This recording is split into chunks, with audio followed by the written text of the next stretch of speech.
Welcome to Man 360. I'm your host, Brian. Today, I sit down with a man who is known as the Boz in the NFL and an Oklahoma football legend. He is someone who needs no introduction, Brian Bosworth. Brian and I sat down at the National Religious Broadcasters Convention in Orlando to talk about his faith journey, some projects he is currently working on with Pureflix, and he speaks some important words to men watching about the difference between confidence and arrogance. Then I share a simple principle that can be confounding for men sometimes, but is vital to live a healthy life. I share about knowing how to apologize. Then to wrap up the program, I have my pastor, Andrew Theisen, on the program to show us his hobby that he's been able to turn into a side business, his Harley Davidson motorcycle collection.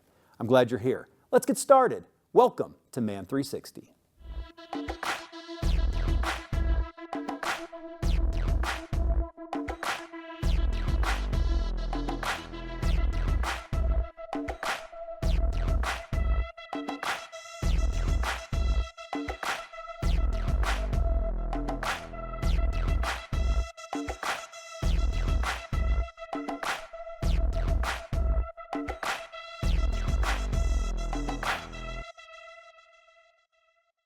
Brian Bosworth has had it all.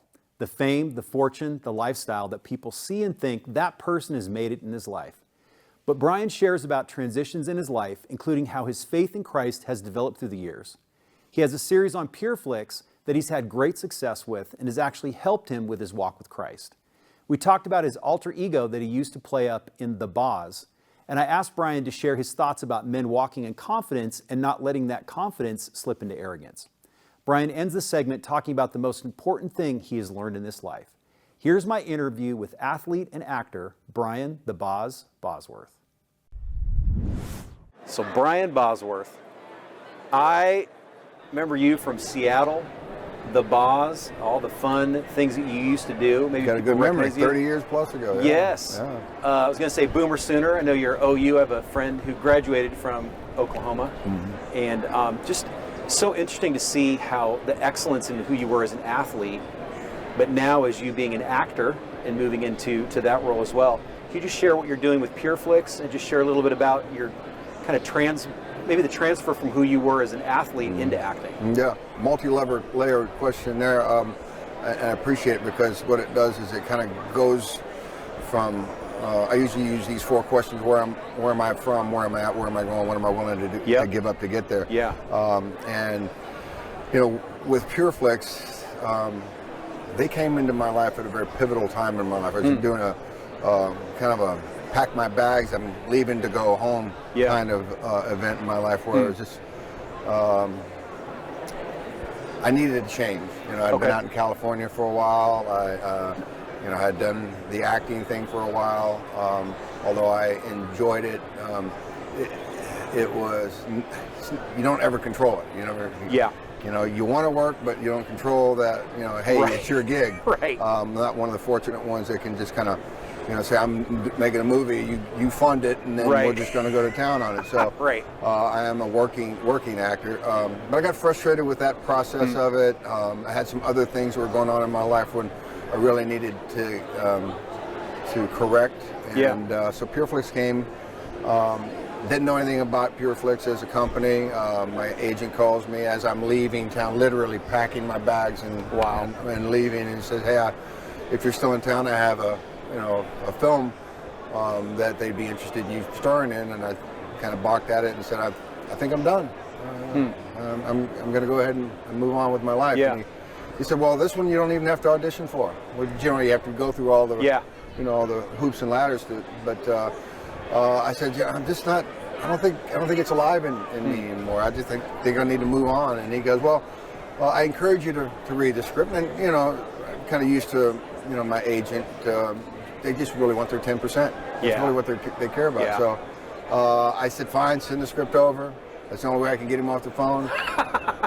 He persistence of the widow, right? Kinda, and he warned me before we got off the phone. And he said, hey, I got to let you know it's a Christian movie. And I just rolled my eyes, and he didn't have any idea what my past was about, or my personal journey. Yeah. So I kind of grunted at that a little bit, but I went ahead and picked the script up and read about 15, 20 pages into it, and then I called him back and laughed and said, well, it's funny, where's the Christian movie? Because this ain't it. And he goes, no, that's it, you know. And so I read through the whole script, put it down, and I got kind of choked up because I realized that the script was really a reflection of who I was at that time. Wow. Very dark. Yeah. Closed my heart, and was very angry with God. Yeah. And just wanted to quit, you know. Yeah. And I prayed that, I didn't actually pray, I thought that this would be one of those catalysts that was placed in my lap for a reason if I chose to accept it. Yeah. And I went ahead and had a conversation with the producers at the time, and I said, hey, look, you don't know anything about my past, you don't know anything about me. Yes, I can ride a motorcycle. Yes, I'm very angry. Yes, I can do fight bring the scenes. Mohawk back too? No, they weren't that specific about it, but yeah. I did say, hey, I would like to, you know, add a little bit more this darkness. You know, I'm going to bring some of my own personal experience to it, and they were, you know, receptive to that. Yeah. I don't think they understood how much, you know, pain there was inside me. Yeah. So one thing led to another. We ended up, you know, making that one script into 2 movies, Revelation Road 1 and Revelation Road 2. Yeah. But after I saw the actual finished product, did it really hit me hard that the rapture happens. Yeah. And it was an emotional connection of, wow, this event could happen today, could happen tomorrow, maybe next week, maybe we don't know when it could happen. Yeah. But I knew where I was going, and that wasn't home. Yeah. I was going to be down here. I was going to be left behind. Yeah. And it bothered me because I chose to be that. And it kind of was a turning point in my life where I had to kind of look in the mirror a little bit and decide either break the chains now or forever be in bondage to your own pain and suffering. Yeah. So that's kind of where it went. And now all they've done is they wanted to continue this series, or stories, and they ended up making number 4 into a series. So that's so I great. got invited back for that. Super so excited. It's interesting how you talk about where you were and where you are now. Right. Again, where you're going and then what you're willing to give up. That 4th piece, I think, is really important because it's like you have to make that assessment and say, what am I willing to give up? And all the security of who you were. I know even your relationship with your dad, you know, even some of those things that you had to really walk through, reconcile, and those kind of things as well. And I know people know you, obviously, again, some as the Boz acting. If they've seen Revelation Road, you can go to Pureflix and see that as well. So how, for men, how do they walk in confidence without letting that drift into arrogance, you know, just in your perception, in your world? Well, it took some time. It took some, you know, some massaging a little bit to understand, you know, really to define those questions. Where am I from? Where am I at? Where am I going? What am I willing to give up to get there? And I came to the conclusion I have to be on his path. Yeah. And in order to be on his path, I need to break down what path actually means. Yep. Passion, pursuit, persistence, you know, having a great attitude, being probably the key in the A part of it is being aware of him and acknowledging him. Have trust in him. You're going to go through trials and tribulations. So you have to be truthful through that process. And probably the most important thing of it was obviously stay hungry, but be humble, have humility, and maintain hope. And it was really understanding the humility part because I grew up not with a lot of humility. And the Boz didn't have really, humility. that surprises me. I know, it's a little bit of a shaker. That surprises me, Brian. It is. Such a humble name like Brian, you'd think that. But being in you know, in football, especially in the position that I played and the way I was coached, my father was my coach, you know, from the time I was 5. And sometimes it's really hard for coaches who are fathers to wear both hats. As a coach, you're used to coaches being critical, and you understand that. But it's really difficult if your coach is also your father and doesn't take that hat off and then puts the other hat on. I'm supportive, I'm loving as a father, I'm here to guide you. And he just didn't have those tools in the toolbox. So it created some anger inside me, and I used that anger. It fueled me on the football field. It provided the catalyst that I wanted to prove to him that I was special, that there was something inside me from a gift as far as the athletic side of it. And it's really hard to take the time to be humble when you put all of your energy into building yourself. That's really good. You know, and that's you really look good. at yourself in the mirror, and that's the identity that you see. Yeah. So it's really, you can't check that ego. Right. And it takes a lot of discipline and a lot of support, and having people around you that love just you as a person, not who you are as an athlete. Yeah, or how you were marketed. I feel like part of that too. The persona. Well, I mean, I guess we can end the interview. I was going to ask you what your one most important thing, I think you just shared it, for men is just that time and where you invest that. I just really think that's so important for men to really consider that. I think being present in the moment, find the moment that you're in, and be present, understanding that there's peace in chaos. You can there's chaos around us all the time, but you have the ability to find your peace in that present moment. That's really good. And then understanding that peace also has a separate component of patience. It's okay to wait. You have permission That's to wait. horrible. Sorry. It's just a fact. Yeah, it is. Brian, tough to do. thanks for being on Man 360. Yeah, I appreciate it. Appreciate your time. Yeah, you're welcome. Thank you.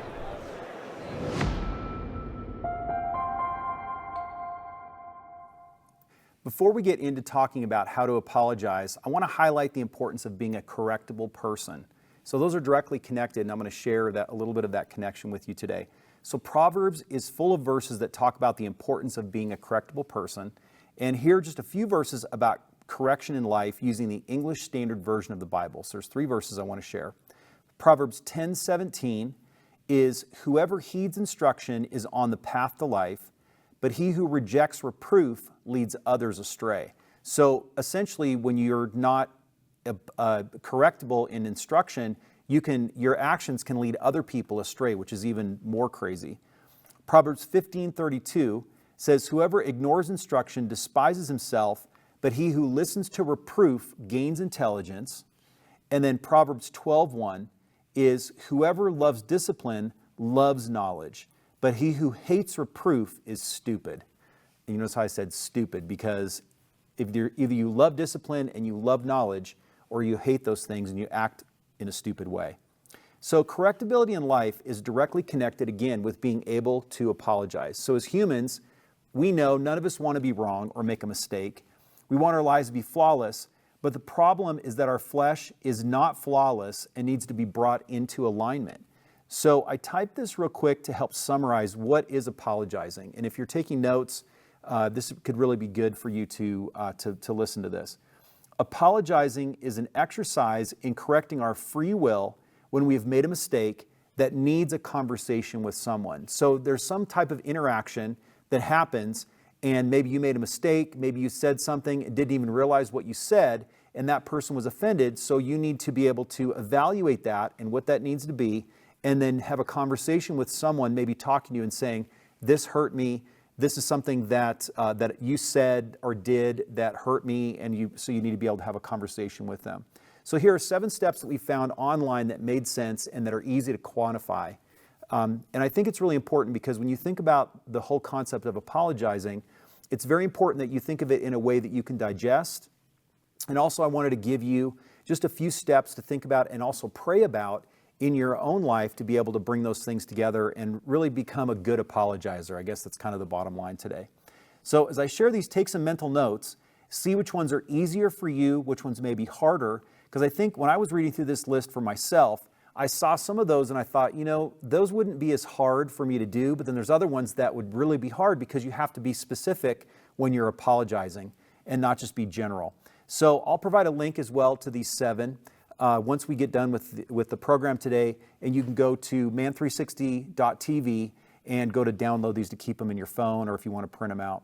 So first, let's start with what an apology does not look like. So these are very funny, and maybe if you've heard these or you've said these technically are not an apology. "I'm sorry you feel that way."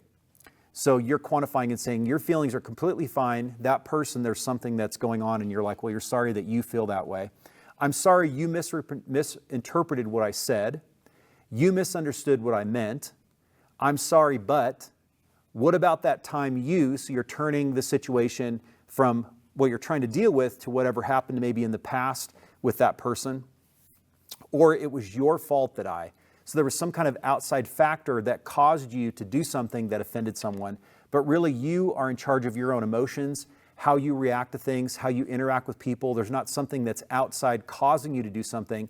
It's your own free will and how you're acting to people. So here are the 7 steps outlining how to apologize. So number 1 is say what you're sorry for. That sounds really simple, but you need to be able to say, I'm sorry for, and then you say what that is.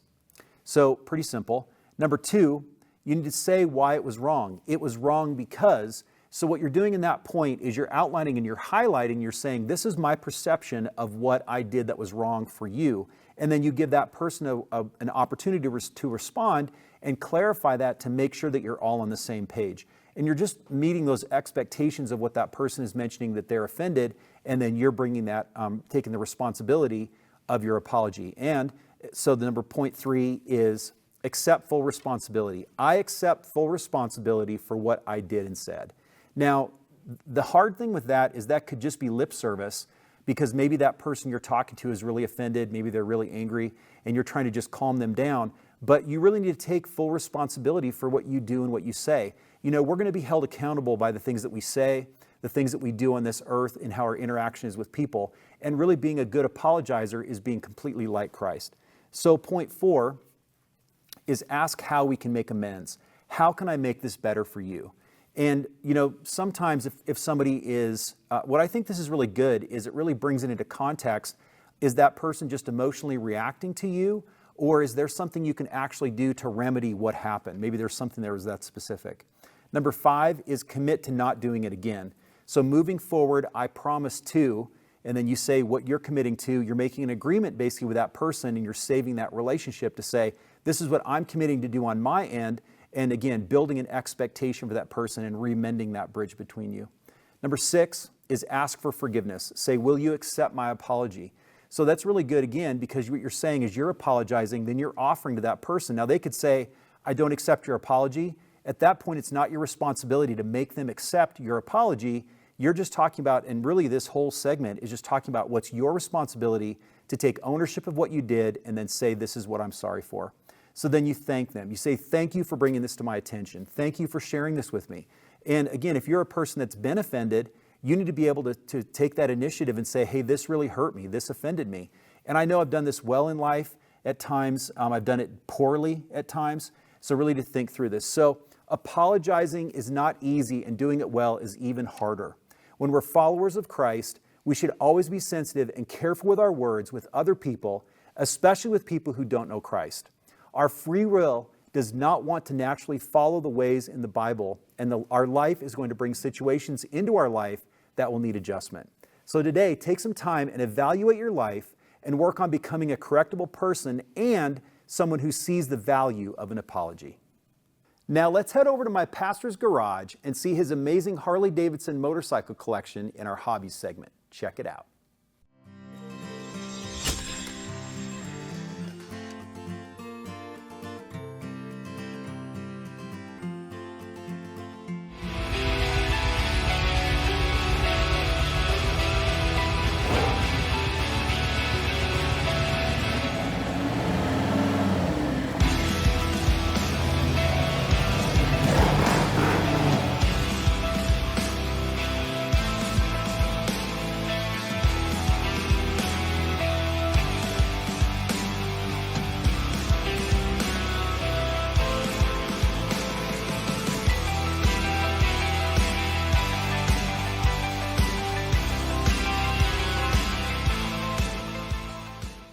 Pastor Andrew, thank you for being on Man 360 again. And I really appreciate you. And we're in here in your garage, not just any garage, but where you have all your Harley Davidson motorcycles. These are all Harleys in here, correct? Correct. So there's no other type of motorcycle in this shop. Your eyes get squinty. You're like, no, no, no, no. So I want to ask you, like, what made you want to get into motorcycles? Thanks for inviting me, Brian, to be on Man 360 with you again. And, Just growing up, I had an uncle that was really into riding and into Harleys. And when I was younger, it was a cheap mode of transportation. So Really? that's where I started. Wow. Of course, I didn't have a Harley when I was younger. That didn't come till I was older. But that's when I started riding when I was about 16, 17. And I've been riding ever since. Yeah, that's so crazy because like the first time we were interacting and when we first started to get to know you guys, I didn't really know anything about that part of you. And then it was like this whole world that you were involved with motorcycles. And you, even not just as a hobby, but actually making it a part of income for yourself. So just kind of explain a little bit about the business side of what you're doing now with renting motorcycles. Yeah, it's just kind of like Airbnb for motorcycles. There's a couple different apps out there, Twisted Road, Rider Share, these different apps. And people can find where you're at. They look, they find your motorcycle, and you rent it. So, it's the same process. You give them a percentage, they find the people, they give you all the insurance. It works for me because I know how to maintain the motorcycles. Right. So for people that don't know how to maintain, it may not be that great of a moneymaker for them. Yeah, it could be harder. And I know you mentioned one thing about, I was like, man, you're doing such a great shop and so well lit. And you were saying some people will bring the bike back at night and you don't see all the scrapes or scuffs on it, and they turn it back in. But this is a great shop. It's got a drive-through, so you can be like, hey, we're going to look this thing over and make sure it looks good, and to take care of your hogs, as they say. and too, like when somebody's renting a motorcycle, they want to know that it's well maintained, right? Yeah. So this kind of helps them to realize that, and they come in, they go, okay, hey, this is nice, and they know they're going to get a good product. And building a reputation, so they can tell their other friends to be like, hey, this guy's got a nice shop. He takes care of his stuff. He's got some nice bikes. So I think that's a part of it. So even in that culture, in that world of motorcycles, I don't ride motorcycles, or else we would probably be out every weekend when I'm here riding. But what are a couple of things I know you mentioned about the pipes and having loud pipes on motorcycles. Some people are like, wow, that's so annoying. Maybe that's just because they're just trying to be annoying. But there's a reason behind that. And I also asked you about the leather tail that is on the edge of handlebars sometimes that you see. I thought those were like gang signs or colors or something like that for gangs or whatever, but you gave two practical uses for those things because you share those with us as well. Yeah, for the pipes, people have different feelings about that. Some people, it's very annoying to them or not, but really the greatest reason for the loud pipes is to let people know where you're at on a motorcycle so they can hear you. And it really helps a lot. If you have a very quiet motorcycle, there's a good chance that somebody's going to cut over on you in the lane, especially here riding in the city. So loud pipes save lives, that's what they say. Amen, so, brother. So that's why, and it's just part of the Harley experience of the V-twin motor and their specific sound. That's all part of the Harley Davidson culture, I guess you would.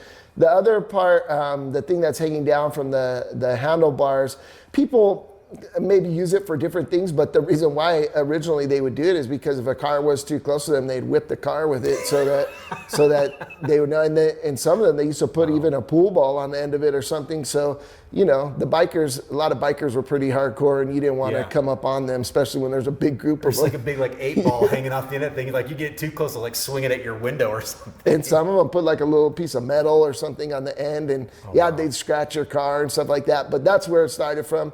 Today, people put them on there just to be cool or whatever. Yeah, to look cool. You don't have any cool looking leather ropes hanging from any of yours. You're like, you don't need that. No. They're already cool in bikes. You were talking about this bike behind us and how cool it was. Just we'll do a walk around of it so people can see it as well and just kind of talk about a little bit about what it is. But one other thing too, just about maintenance of the motorcycle. What are some basic things if somebody's going to buy a motorcycle? What would they consider to be some basic maintenance things that they can do versus they just need to trust the shop to do it? Well, there's a couple of things. That's one of the awesome things about Harley Davidsons is they're designed so that you can work on them. Now, the more advanced, right, that they're getting, more computer systems and stuff on there, it can be a little bit harder, but Harley still makes it so you can change your own tires, you can change your own brakes, you can change the oil and all that kind of stuff with minimal mechanical, training. Prowess or knowledge, Yeah, so that's one thing I like. Now, when you're looking at the older Harleys, you can almost work on every single piece of them. If you go to something like a Honda Goldwing, there's guys, of course, that are good at working on import bikes, BMWs. A lot of them are way more complicated, and they're just not as simple. They're a little bit harder to work on. Yeah. So, and obviously with the motorcycles, not just in, excuse me, the maintenance of them, but also the maintenance of your family, right? I feel like the motorcycle, having that a part of the culture of your family as well, has really helped to build bonds and really build, just reinforced relationships with your family. So how is this kind of, again, hobby / kind of side business of the motorcycles, how's that enhanced your family as well?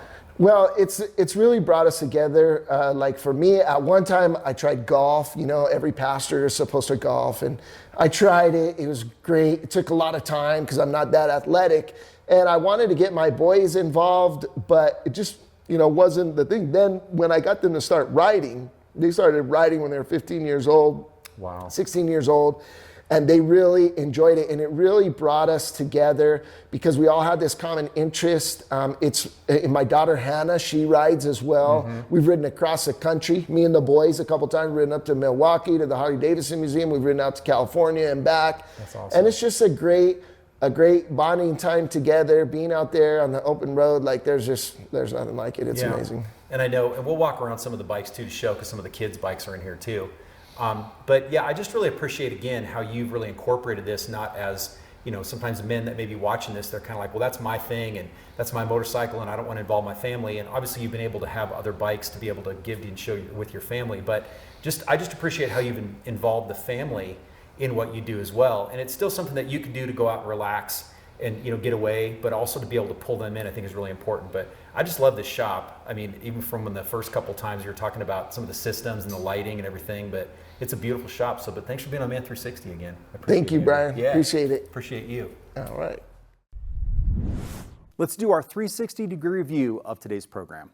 Brian Bosworth has done it all in this life. From an all-star career at Oklahoma University and then the NFL as the Boz, to a blossoming acting career on TV and Pureflix with his series Revelation Road. Brian shared some really important thoughts to consider with keeping life in perspective and not letting confidence drift into a heart and life of arrogance. And from all the life experiences Brian's had, his insight about the 4 things he considers when making life decisions of where am I from, where am I at, where am I going, and what do I need to do to get there was pure gold.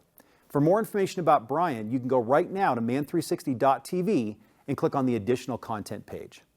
My teaching on how to apologize is vitally important when it comes to being the men that God's called us to be. If we cannot be good at saying we're sorry, then we're missing a very important dimension of humility and being able to admit when we're wrong. No one in this life is right all the time, and apologizing helps us align our flesh with God's word. This speaks directly to the power of being a correctable person. I hope you enjoyed my time with my pastor, Andrew Theisen. His Harley collection is awesome, but even more impressive is how he's turned his hobby into an income stream and includes his family in his fun. Thanks to Andrew for letting us hang out at his garage and have some fun. Man 360 exists to help men be complete in every way through Christ, mentally, physically, and spiritually. We always love it when people connect with us on our Facebook or Instagram page, so head over there and say hi. We'll see you next week, right here on Man 360. And then the NFL as the Boz. Let's start over right now. The Carpenters sang a song about me. I've only just begun to live.